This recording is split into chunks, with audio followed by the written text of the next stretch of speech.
쉼, 주님의 마음이라는 제목으로 잠깐 말씀을 나누겠습니다. 우리나라는 사계절이 분명한 계절을 가지고 있습니다. 물론 요즘은 환경 파괴로 봄, 가을이 그만큼 짧기는 하지만 아직까지는 그래도 봄, 여름, 가을, 겨울이 분명히 존재합니다. 사계절을 보면서 하나님의 그 창조를 보면서 하나님의 성품을 우리가 볼 수가 있어요. 하나님은 이 땅을 만들면서 단순히 사람이 살기 좋게만 만드신 것이 아니다 하는 생각이 듭니다. 만약에 그렇다면 살기 좋은 봄이나 가을만 있으면 되지 않겠습니까? 물론 지구상에 그런 조건을 가진 곳이 많이 있습니다.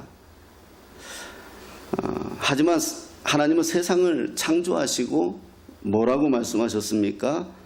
보시기에 좋았더라 이렇게 말씀하셨습니다. 저는 이 말을 다른 말로 생각하면 아름답다 이렇게 말하고 싶습니다. 지난 목요일 어른들을 모시고 우리 식구들과 함께 강화도 스페인 마을에 다녀왔어요. 물론 사실은 스페인 마을을 가려고 한 것은 아닌데 가다가 그냥 갑자기 그냥 이런 곳이 있다 그래서 가게 됐어요. 함께 시간을 내주신 우리 성도님들께 감사를 드립니다. 참 아름답더라고요. 마음속으로 이런 곳에서 며칠만 쉬면서 책이나 좀 읽다가 갔으면 좋겠다 하는 생각이 들 정도였습니다. 그런 겁니다. 그게 아름다운 곳을 보면 드는 마음이지 않겠습니까? 그러면서 이런 생각이 들었습니다. 하나님은 세상을 아름답게 만드셨지 살기 좋게 만드신 것은 아니다 하는 생각이 들었습니다. 무슨 의미입니까? 그러면 그 아름다움을 누려야 한다는 겁니다. 하지만 세상은 우리를 바쁘게 만듭니다. 우리가 어렸을 때 가장 많이 들은 말이 뭔가요? 아마도 공부해 라는 말일 것입니다. 공부 안 하면 어떻게 된다고 들었습니까? 저놈은 커서 뭐가 되려고 저러지?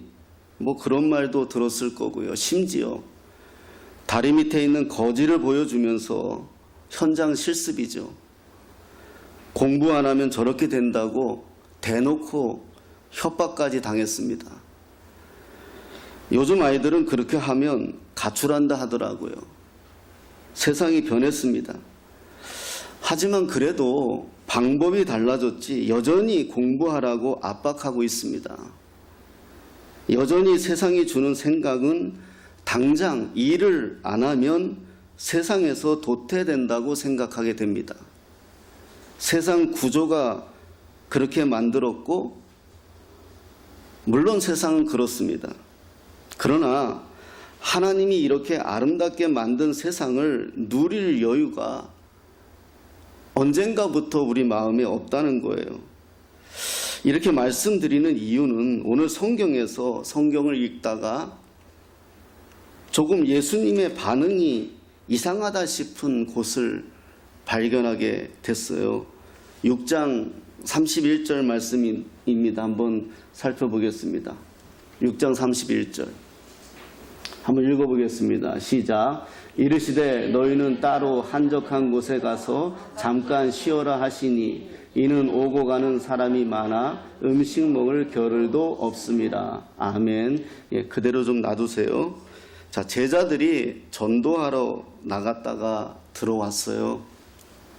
아마도 6장 30절에 보면 사도들이 예수께 모여 자기들이 행한 것과 가르친 것을 낱낱이 고했다 이렇게 표현해요. 제자들이 굉장히 요 짧은 문장이지만은 들떠 있는 걸 볼 수 있어요.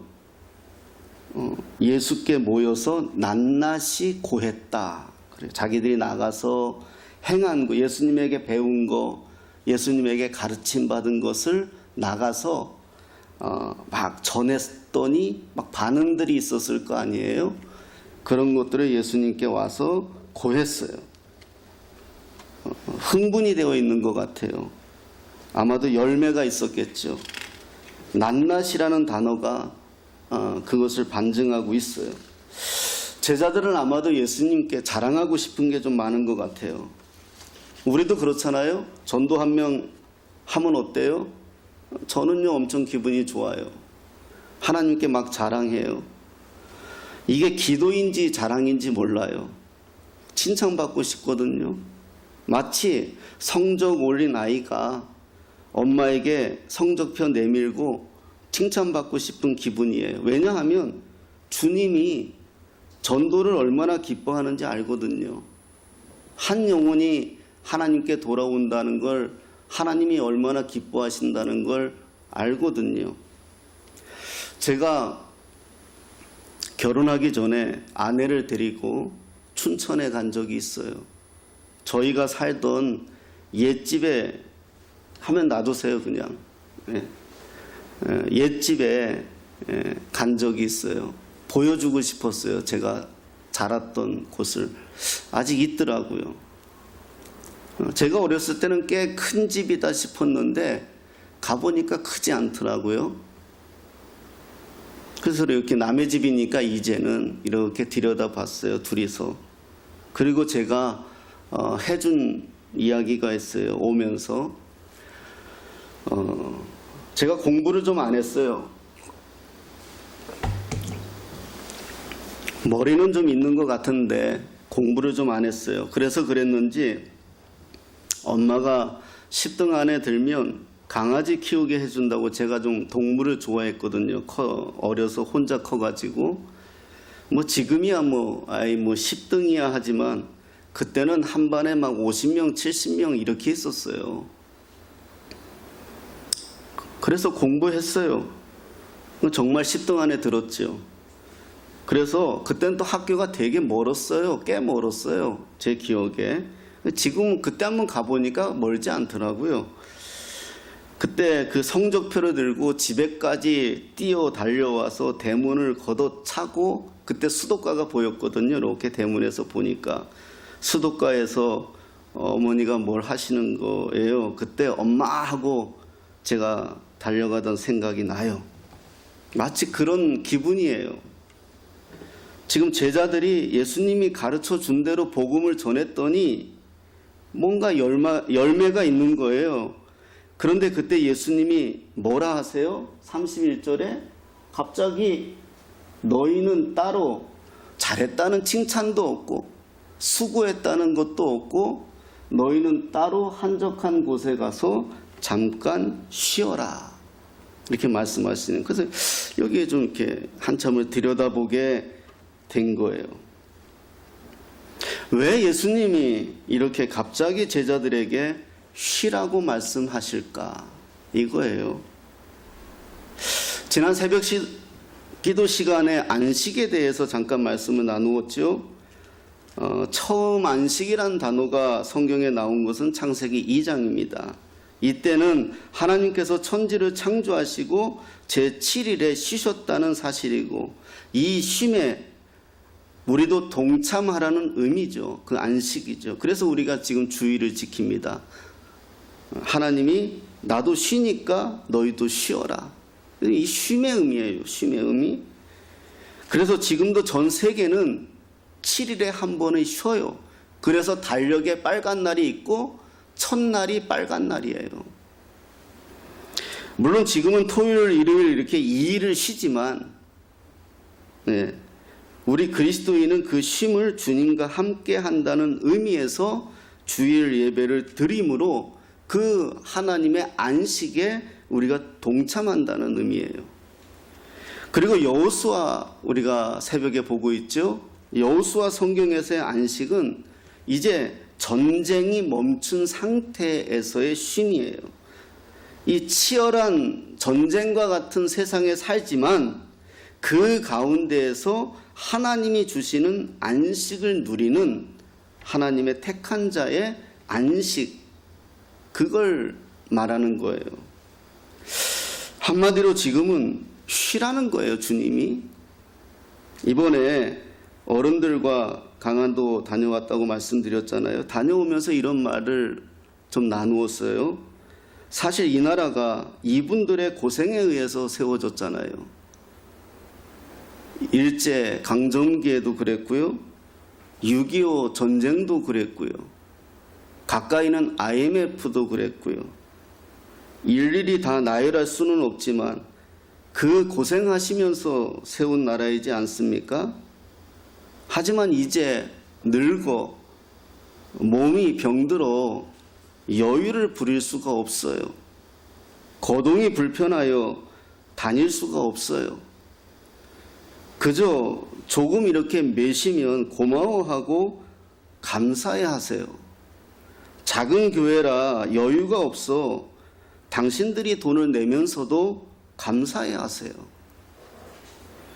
우리 젊은이들도 할 말이 많을 겁니다. 인생을 열심히 살 것입니다. 땀 흘리고 알 수 없는 스트레스와 잠 못 자면서까지 이 경쟁 사회에서 살아남으려 할 것입니다. 그런데 지금 주님이 말씀하십니다. 잠깐 쉬어라.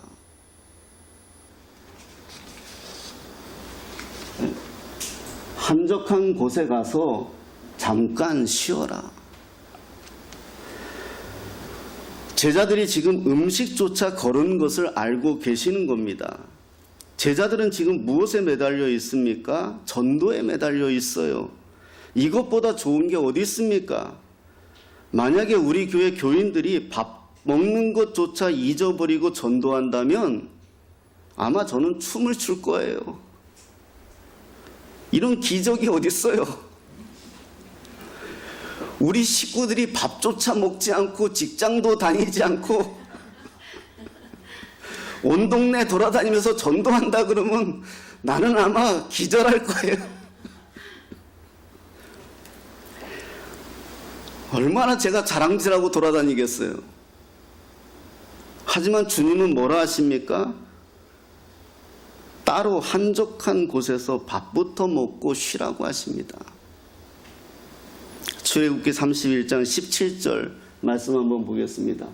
읽어보겠습니다. 시작. 이는 나와 이스라엘 자손 사이에 영원한 표징이며 나 여호와가 엿새 동안에 천지를 창조하고 일곱째 날에 일을 마치고 쉬었음이니라 하라. 아멘. 예. 일곱째 날에 일을 마치고 쉬었음이니라 하라. 이렇게 되어 있어요. 옛날에는 쉬었음이니라가 평안하였다 이렇게 옛날 성경에 돼 있어요. 직역하면 그 말에 더 가까워요. 또 원문을 직역하면요 어떻게 되어 있냐면요 나를 새롭게 한다 이런 의미를 갖고 있어요. 새롭게 한다. 근데 이 말이 이해가 되나요? 하나님은 무한하신 분이고 전지전능하신 분이잖아요. 근데 자신을 새롭게 한다는 말이 이해가 안 되잖아요. 하나님이신데. 근데 자신에게 그렇게 표현을 하세요. 물론 이 말은 성경을 읽는 우리에게 이해를 쉽게 하기 위해서 표현해 주시는 말씀이에요. 그러니까 그런 이해를 해야 되겠지만 어찌됐든 하나님도 새롭게 하시기 위해서 쉬신다는 거예요. 이 부분을 깊이 묵상하게 됩니다.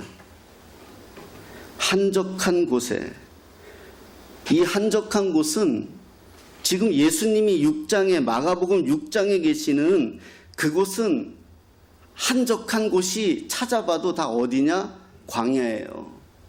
사막이에요. 좋은 곳이 아니에요. 우리가 갔다 온 강화도 같은 곳 아니에요.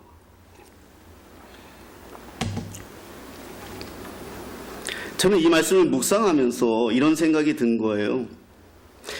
광야이지만 사막이지만 그곳에 주님이 계시고 그곳에서 주님과 함께 밥을 먹으면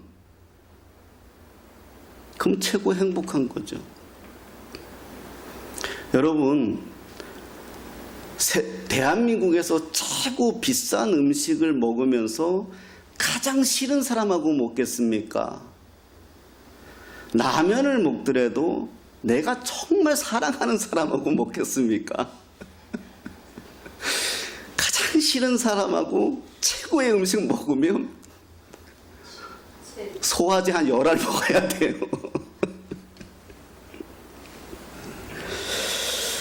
예. 여러분, 주님의 일도 마찬가지고 세상 사는 것도 마찬가지입니다. 물론 우리가 열심히 살아야 합니다. 최선을 다해 살아야 합니다. 그러나 분명한 것은 주님과 함께하는 그곳이 광야일지라도 한적한 곳일지라도 주님이 함께하는 그곳이 가장 행복한 그곳이 되시기를 예수님의 이름으로 축복합니다. 제가 밝힐 수 없는 한 분이 있어요. 지금도 한 번씩 TV에 나오는 분인데요. 교도소 사역을 할 때 만난 분입니다. 우리나라 제법 큰 노조의 단체장이었던 분이에요. 교도소에 갇혔던 분이죠. 그는 철저한 불교 집안의 자녀예요. 불교를 믿는 분은 아니었습니다. 그러나 불교에 심취했고 불교 서적을 많이 보았고 그분 덕분에 저도 불교 서적을 추천해 주어서 많이 읽었습니다. 일부러 많이 읽었습니다. 그분과 대화하기 위해서 많이 읽었습니다. 반야신경도 읽었고 천수경도 읽었고 무수요도 읽었고 님의 칠묵도 읽었습니다. 그래서 조금은 불교의 깊이도 알았고 사바세계에 대해 불교가 얼마나 고민하고 번민하는 줄도 알았습니다. 기독교에도 하나님 이용하는 사람들이 있듯이 물론 불교에도 그런 사람들이 있지만 진심으로 인간 세계에 있는 고통과 고뇌에 고민하는 사람들이 있다는 것을 보았습니다. 물론 그들이 복음에 대해 진리에 대해 알지 못함에 대해 안타깝지만 분명한 것은 하나님이 알게 하시는 분들은 알게 하신다는 것을 그분을 통해서 알게 되었습니다. 그분과 편지로 또 면회, 특별 면회 뭐 이런 만남으로 관계를 맺어갔고 오랜 시간 대화를 나눠 가졌습니다. 결국 복음을 받아들이고 예수를 믿는 형제가 되었고 출소도 하셨고요. 그분이 제게 이런 말을 했습니다. 그 당시에 말입니다. 목사님, 모든 사람들이 등을 돌렸습니다. 하지만 원망하지 않습니다. 저는 제가 믿은 신념에 살았기에 그것이 옳다고 여겼기에 제 인생을 부정하지는 않겠습니다. 하지만 이곳에 있으면서 저를 괴롭히는 것은 그 어떤 것도 자기를 평안하지 못하게 한다는 것입니다. 평생 노동운동하면서 그것이 옳다 여긴 자기 신념이 만약에 옳지 않다면 어떤가 하는 두려움에 두렵습니다. 하지만 요즘 목사님이 주신 성경을 통하여 예수를 만나고 있습니다. 그분도 배척을 당했고 그분도 감옥에 들어갔고 그분도 가장 가까운 제자에게 팔림을 당했더군요. 요즘 예수를 만납니다. 그런데 어느 한 부분에서 제가 감동을 받고 그동안 밤잠을 자지 못했는데 제가 오랜만에 잠을 참 잘 잤습니다. 그 부분은 자기를 판 제자들에게 부활하셔서 찾아오셔서 이렇게 말씀하시더군요. 평안하뇨. 그 말씀에 한참을 침묵했습니다. 지금 내가 평안하지 못한 것은 무엇인가? 감옥에 있기 때문이 아니라 내가 아직 두려워하고 있구나. 요즘 예수님과 친해지고 있습니다. 이분과 오랫동안 친해질 것 같습니다.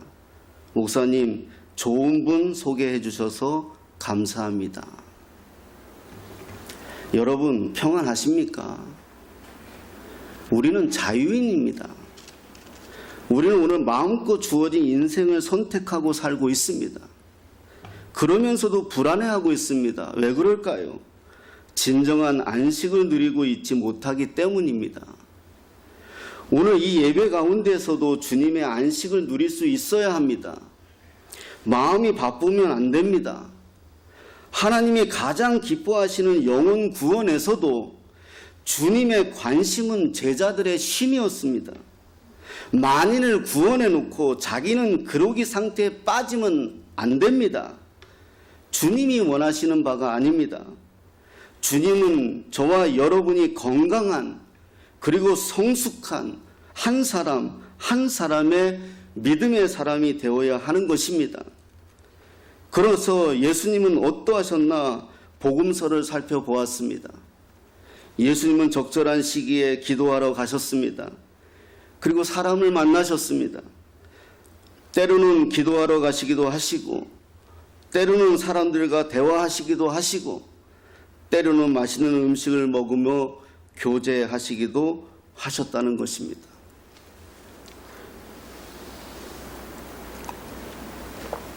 요즘 세상이 어떻습니까? 다 비즈니스입니다. 저는 그래서 교회가 좋습니다. 그래도 교회가 좋은 이유는 그래도 사랑입니다. 자기 돈 쓰면서도 아깝지 않은 공동체가 어디 있습니까? 자기 시간 아깝지 않은 사람이 어디 있습니까? 하나님을 믿는다는 이유로 우리는 서로 섬기는 이 아름다움, 저는 교회가 가장 아름다운 공동체라고 여기고 있습니다. 그래요. 물론 사람이 있는 곳이라 문제 없는 곳이 어디 있겠습니까? 그래도 사랑으로 덮어지지 않습니까? 예수님은 잔치가 있는 곳에 가서 포도주 떨어진 사람들의 마음을 아셨기에 아직 자기 때가 아닌 줄을 아시면서도 포도주를 만드셨습니다. 왜냐하면 포도주가 잔치에 얼마나 중요한 것인 줄을 아셨기 때문입니다. 예수님 주위에 아무리 많은 사람들이 애워싸도 저 멀리 나무 위에 앉아 말을 걸고 싶어도 걸 수 없는 당시 매국노 소리 듣는 세리에게 먼저 손을 내밀어 오늘 니네 집에 가서 밥 먹자고 손을 내미신 분이 예수님이십니다. 당시 세상 사람들 관념으로 그 집에 들어가면 안 됩니다. 그래도 예수님은 그렇게 하셨습니다. 왜? 그 한 사람을 위해서 그렇게 하시는 겁니다.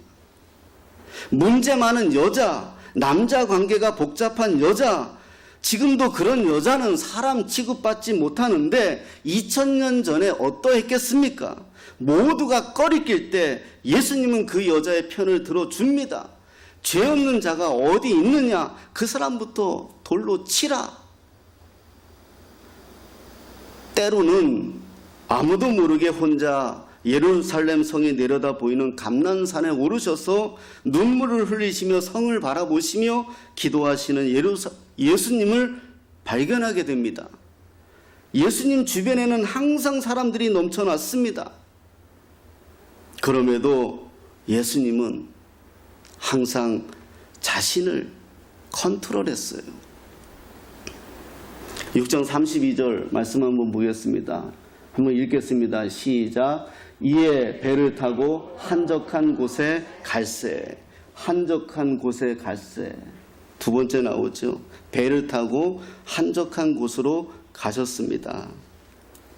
배를 타고 가면서 제자들과의 시간을 가지면서 예수님은 휴식을 가졌을 것입니다. 저는 사실 내 성격이에요. 제가 사실은요. 저 A형이거든요. 네, A형이에요. 저 처음 만나는 사람들은 O형인 줄 알더라고요. A형이 O형처럼 살라 그러니 얼마나 힘들었겠어요. 네. A형인데 목회하면서 많이 바뀌었어요. 그런 부분이 조금 남아 있어요. 사람 관계가 아직 서툴러요. 그런데 목회하면서 제가 참 많이 바뀌었어요. 좋은 사람과 좋은 대화를 하잖아요. 몇 시간이 지나도 피곤하지 않아요. 그게 쉼이고 그게 회복이더라고요. 아마 예수님도 제자들과 그런 마음일 것 같아요. 아마 저 짧은 문장이지만 저걸 들여다보고 한번 2000년 전을 한번 돌아가 봤어요. 혼자 저 안에 앉아서 저 문장을 들여다보면서 2000년 전으로 돌아가 봤어요. 그 배 안으로 한번 들어가 본 거예요. 예수님의 표정, 제자들과의 그 모습을 계속 한번 묵상해 봤어요. 예수님이 제자들과 무슨 대화를 나누었을까? 그 환한 예수님의 모습과 제자들과 허물 없는 대화. 근데 눈물이 나더라고요. 언제쯤 저런 대화를 나누어 봤을까? 여러분, 교회에서 그래야 돼요.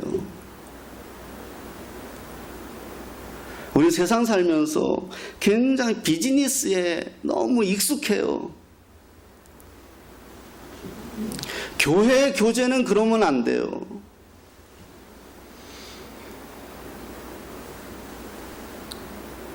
저기서 다 해보게 되는 것 같아요. 저 배를 타고 따로 한적한 곳에 가서 밥도 못 먹으면서 사람들이 많아서 제자들이 밥 먹을 시간도 없었잖아요. 앞에 보면은요. 제자들의 그 모습을 보면서 예수님이 아프잖아요. 마음이 따로 챙겨주고 싶을 만큼. 그런데 그 짧은 3년의 공생애 동안 그 제자들의 애씀을 알잖아요. 그 마음을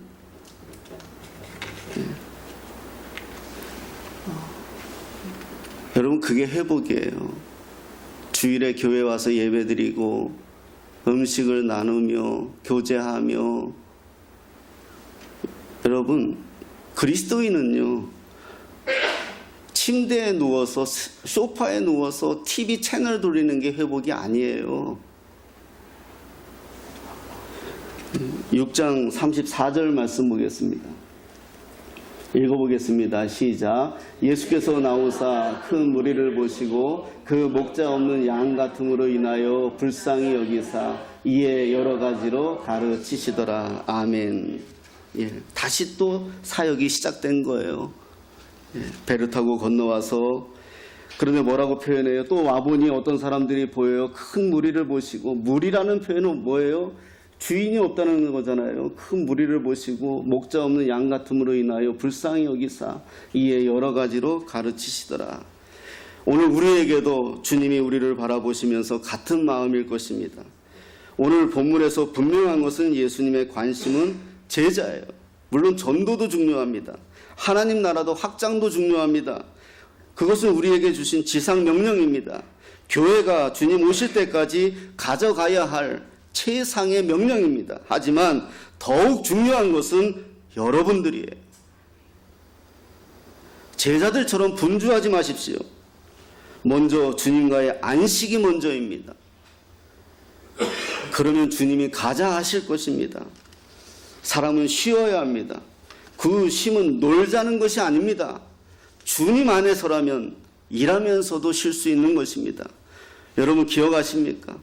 베드로가 예수님 잡혀가실 때 예수님 부인하고 다시 예수님 십자가에서 죽으신 후에 갈릴리 호수로 고기 잡으러 갔잖아요. 부활하신 예수님이 베드로 찾아왔잖아요. 그때 예수님이 물고기와 떡을 구워놓고 부활하셔 오셔서 다시 제자들에게 찾아오셔서 같이 먹자 하잖아요. 이게 주님의 마음입니다. 오늘 여러분에게 찾아오신 주님이 뭐라고 하실까요?